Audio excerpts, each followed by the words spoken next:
இன்றைக்கி தேதி பார்த்திங்கன்னா 27 பிப்ரவரி 2026 வெள்ளிக்கிழமை. தினமணியில் இருக்கிற சில இம்பார்ட்டன்ட் நியூஸஸ் பார்க்கலாம்.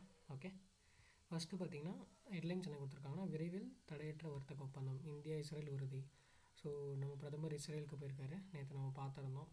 அவர் உரையும் ஒன்று ஆற்றிருக்காரு. அதே மாதிரி அவருக்கு ஒரு மெடலும் ஒன்று கொடுத்துருந்தாங்க இல்லையா, அந்த நாடாளுமன்றத்தில் உரையாற்றினதால. ஓகே, ஸோ அதோட ஒரு தொடர்ச்சியாக வந்து ஃப்ரீ ட்ரேட் அக்ரிமெண்ட்டை வந்து சைன் பண்ண போகிறாங்க அப்படின்னு சொல்லிட்டு நேற்று முடிவு பண்ணியிருக்காங்க. சரி, அந்த ஃப்ரீ ட்ரேட் அக்ரிமெண்ட் எந்தெந்த டிபார்ட்மெண்ட்ஸ்லான்னு பார்த்தீங்கன்னா, லைக் எஜுகேஷன், வேளாண்மை, எரிசக்தி, உற்பத்தித்துறை, ஏஐ, டெக்னாலஜி எல்லாமே.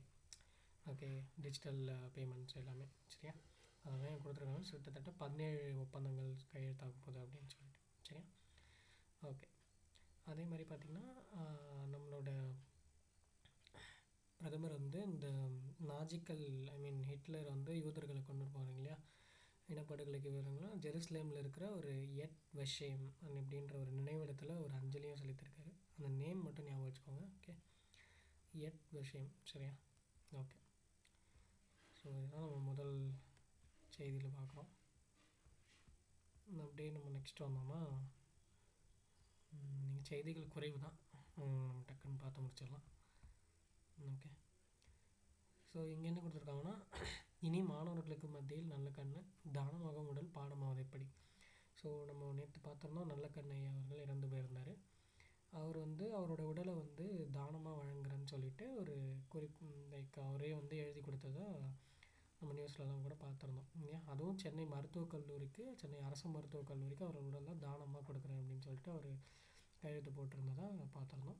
ஓகே, ஸோ இப்போது அதோட ப்ராசஸை இங்கே எக்ஸ்பிளைன் பண்ணியிருக்காங்க. சரியா, ஸோ அந்த மருத்துவக் கல்லூரியோட துறை இயக்குனர் வந்து தெளிவாக சொல்லியிருக்காங்க என்னென்ன பண்ணுவோம் அப்படின்னு சொல்லிட்டு. ஸோ அவங்க என்ன சொல்கிறாங்கன்னா வந்து, உடல் வந்து கொடுத்தவொடனே வந்து அவங்க எம்பாமிங் பண்ணுவாங்க. ஓகே, எம்பாமிங்னா என்னென்னா, அந்த உடலை தூய்மையாக சுத்தம் பண்ணிவிட்டு லைக் கெமிக்கல்ஸ்லாம் யூஸ் பண்ணி தொடச்சிட்டு கால் வழியாக வந்து ஒரு ஒரு இது பண்ணுவாங்க. சரியா, ஒரு கெமிக்கல் ஒன்று இன்ஜெக்ட் பண்ணுவாங்க. சரியா, அந்த கெமிக்கல் பார்த்திங்கன்னா வந்து formaldehyde, glycerin, boric acid, sodium chloride, இந்த மாதிரி ஒரு கெமிக்கல்ஸை இன்ஜெக்ட் பண்ணி அப்புறம் வந்து எம்பாமிங் பண்ணுவாங்க. ஓகே, இது பண்ணி முடிச்சிட்ட அப்புறம் ஒரு சில டைம் வந்து கண்காணிச்சிட்ருப்பாங்க அந்த உடலை.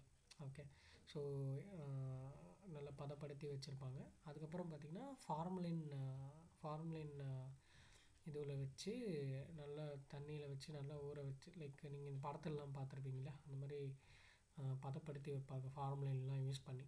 ஓகே, ஏன்னா உடனே வந்து நம்ம இதை வந்து மருத்துவ மாணவர்களுக்கு ஒரு இதுவாக யூஸ் பண்ண முடியாது, அதுக்கு கொஞ்சம் டைம் எடுக்கும். ஓகே, அந்த உடலை வந்து அந்த மாதிரி பண்ணி ஒரு கொஞ்சம் டைம் ஆன அப்புறம் தான் நம்ம வந்து அந்த உடலை வந்து டெஸ்டிங் அந்த உடற்கூறாய்வு, மாதிரி உடற்கூறாய்வுக்கு இது பண்ண முடியும். சரியா, செயல்முறை வகுப்புகள், ப்ராக்டிகல்ஸ்க்கு. ஸோ அதான் இங்கே கொடுத்துருக்காங்க. நமக்கு அந்த கெமிக்கல்ஸ் நேம் மட்டும் ஞாபகம் வச்சுக்கோங்க. Formaldehyde, glycerin, boric acid, sodium chloride, அதை வந்து யூஸ் பண்ணுவாங்க. அப்புறம் வந்து ஃபார்மலின் யூஸ் பண்ணி அந்த ஃபார்மலின் தொட்டியில் வந்து வச்சுருப்பாங்க அப்படின்னு சொல்லிட்டு சொல்கிறாங்க. சரியா, ஓகே.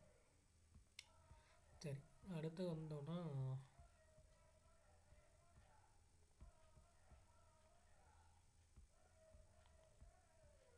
இன்றைக்கி ஆர்டிக்கல் வந்து இந்த ஏஐ பற்றி கொடுத்துருந்தாங்க. ஏஐயில் வந்து எந்தெந்த நாடெல்லாம் வந்து நம்ம என்னென்ன பண்ணோம் அப்படின்னு சொல்லிட்டு. ஓகே, நமக்கு இவ்வளோ இம்பார்ட்டண்ட் இல்லை, நம்ம நிறைய பார்த்துட்டோம் ஆல்ரெடி. ஓகே, அடுத்து வந்து நேற்று நம்ம தலைமை தேர்தல் ஆணையர் ஞானேஷ்குமார் அவர்கள் தமிழகம் வந்திருந்தார். எலெக்ஷன் வந்து இல்லையா, ஸோ அதனால் ஒரு கூட்டம் ஒன்று நடந்தது அனைத்து கட்சிகளோட. அதான் இங்கே கொடுத்துருந்தாங்க. லைக் நிறைய கோரிக்கைகளும் வச்சுருந்தாங்க. லைக் ஒரே கட்டமாக நடத்திருங்க தேர்தலை, எப்போயும் தமிழ்நாட்டுக்கு ஒரே கட்டமாக தான் நடக்கும், அதையும் வந்து சொல்லியிருக்காங்க. அந்த மாதிரி திருவிழாக்கள்லாம் இல்லாமல் அந்த மாதிரி தேதியில் நடத்துங்க, திருவிழாலாம் இருக்கக்கூடாது, ஏன்னா மக்கள் வந்து வரணும், அதுக்கு கொஞ்சம் டைம் கொடுத்து நடத்துங்க அப்படின்ற மாதிரி சொல்லியிருக்காங்க. ஓகே, அந்த அரசியல் நோக்கத்துலேயும் சில கோரிக்கைகள் வைக்கப்பட்டிருக்கு. சரி, அப்படி எப்படி வந்தோன்னா, கடலூரில் வந்து பார்த்திங்கன்னா ரூபாய் 98 கோடியில் அஞ்சலை அம்மாள் அறிவுலக கட்டடம் அப்படின்னு சொல்லிட்டு ஒன்று திறக்க போகிறாங்க. அதுக்கு அடிக்கல் நாட்டியிருக்காங்க. சரியா, ஸோ அஞ்சலி அம்மாள் அறிவுலக கட்டடம் எங்கே வருதுன்னா கடலூரில். இந்த மாதிரி ஒரு சுதந்திர போராட்டம் அந்த மாதிரி ஆட்களுடைய பெயரில் ஏதாச்சும் பண்ணுறாங்கன்னா நோட் பண்ணி வச்சுக்கோங்க, கண்டிப்பாக எக்ஸாம்ஸில் ரிஃப்ளெக்ட் ஆக வாய்ப்பு இருக்குது. ஓகே. ஸோ அதான் பார்க்குறோம். நெக்ஸ்ட் அப்படியே வந்தோம்னா வந்து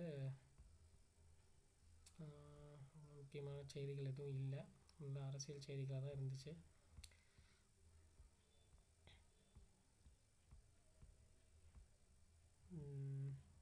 அவ்வளோதான் இன்றைக்கி இருந்த முக்கியமான செய்திகள். நாளைக்கு மீட் பண்ணலாம். தேங்க்யூ.